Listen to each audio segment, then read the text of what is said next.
Hey guys, John here. I just picked up Mona for Diva. It's a new theme or skin for Diva, and it's pretty amazing. So this is the skin which you're looking at that I've used for a long time. Anything I've done in Diva, I've always used this skin because it's been the most aesthetically pleasing to me until I found Mona. So we went from this here to this right over here, and it is beautiful. So right now we have a default preset. So let's take the other two oscillators out of the mix. So we just have the first one and increase our cutoff. So not only does it look really, really nice and authentic, you can also do some really nice functionality changes here. So the cutoff frequency, let's bring this down here, right? Something like this. And let's use envelope 2, which is already assigned, to modulate this cutoff frequency. So instead of using this envelope here, we can click up here to the top right here and kind of switch out these different envelopes, and we can always click and drag, which is kind of a nice thing too. But let's select this one right over here and drop our sustain and drop our decay a little bit. Now here's the cool part. Aside from adding some resonance here. But here's the cool part. We have envelope 2 right here. We can click this and then move up with our mouse. And then we see this ring going over here, which should be familiar to all of us now, which is a really nice way to modulate stuff.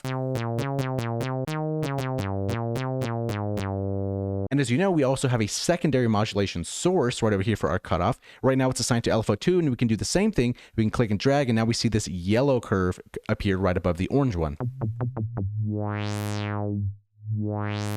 And speaking of our LFOs, they're going to be located on the left-hand side of these synths, so LFO1 and LFO2. If you do decide to get this skin, it might take you a little bit of time to kind of figure out where everything is, but there's a nice written manual that comes with the skin that you can kind of just reference and go through, and it shouldn't take you more than maybe half a day to start feeling comfortable in this. So aside from that, we can double click this here to remove that modulation there. Now, another thing I wanted to point out here is the redesigning of the arp, how it just makes it seem so much easier. We have our octaves here that we can kind of select with a slider here. And then the other options should be familiar. Basically, it's just, the regular Diva, right? That's just ordered in a different spot here. So aside from that, we have our effects here, which look drastically different, right? So we have these XY for most of our effects here. So this is going to be the chorus, you can click this dot here, kind of move that around, or move the knobs individually, and then change the style from classic, dynamic, or ensemble. And the mix knob down over here. And you can kind of browse through these. It's kind of similar here. It's the same knobs. You just kind of have to figure out how it's changed, how it's moved. But it's actually a nice change once you kind of get used to it. One of the really cool things is on the delay here. So with Diva, we have the left, the center, and the right delays. And the knobs down here correspond to the side, which is the left and the right. And then we have the center, which is the center right over here. Now what's cool, if we want to change the timing for this, we can click this dot here and kind of move these around for fine increments if we want to do something really, really subtle. Or what's really nice is we can click outside of this dot a little over here, and then it's going to snap into integer values, which is a very cool design right over there. I really like that. And below that, we have our high pass and our low pass. So we can just drag these little sliders, something like that, really easy. And then it's done like that as well. Another thing I wanted to point out to you, let's turn this effect off right here, is for the stacking voices right over here. So these trimmers here, we can select 2 right here, and this is going to activate, which corresponds to the stack 2 up here, and then 3, 4, and so on and so forth. If we want to get rid of one, we just click on the one above it, and it's going to remove it. So it's basically saying, like, if we have 3, you're like, no, I want 2. Select 2 again, and it's going to remove the third and leaving you with just 2. And the way to pan and move these, as we normally do, over here on the pan section on the bottom left, we click LFO2 or right click, we can go to stack voice, and then grab this stack here and kind of drag this up here.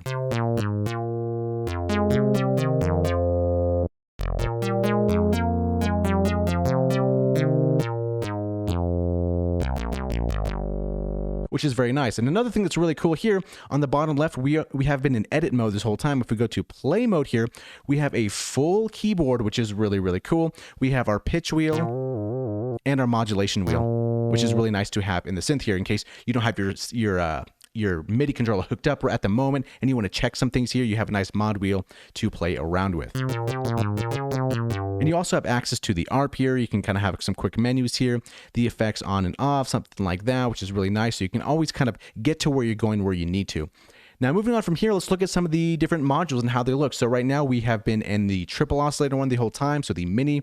If we go to the Jupiter, it looks like this, which is really nice. It kind of goes with the vibe, with the aesthetic here. And then we have the next one here, which is the June/A. And then we have the MS-20, which is my personal favorite. And if we make this all MS-20, it actually looks really, really, really cool, something kind of like this. Although we'll change it to an analog envelope down over here, but it really makes you feel like you're really in the MS-20, which is really, really cool. And then probably the most radical change is going to be the 8000 right over here. This one will take you a little bit of time to get used to because it's changed a lot since, you know, if you're using the default Diva skin, you might want to spend some time and kind of familiarize yourself with how this works. And there also is the manual that comes with the skin if you do decide to buy it from Plugmon, which I highly suggest you do. This probably took a lot of time for him to do, and it's really awesome. I don't think I'm going to be going to the other skin anymore. So any future Diva videos are probably going to be using this here as well. But yeah, this is just a quick video to kind of show you how awesome this thing is. Definitely give it a shot. I think he also offers a demo if I'm not mistaken. But anyway, if you want to check it out or if you want to get it right now, I think it's like 17 bucks. It might go, it's on sale right now, I believe. And then I think at some point it might go to like 30 something bucks. So I don't know how that works as far as his time framing goes, but if you want to check it out, there's a link in the video description below. And yeah, thanks for watching, and hopefully get this cool skin because it really makes Steve like a whole brand new synth to use. So yeah, we'll see you in the next video.